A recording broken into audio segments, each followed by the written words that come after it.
This is cool. So this tree here, I've been coming to this tree for a couple years to harvest dyer's polypore, and it finally fell down.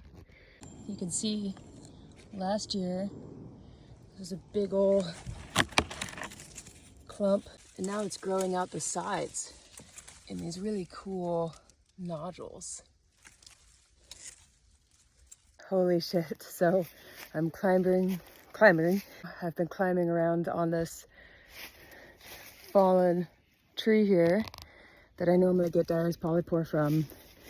And then look at this absolute beauty. It's just an art piece of nature.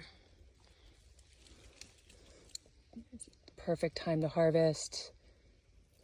I'm not going to harvest all of it because it probably weighs, gosh, 40 pounds.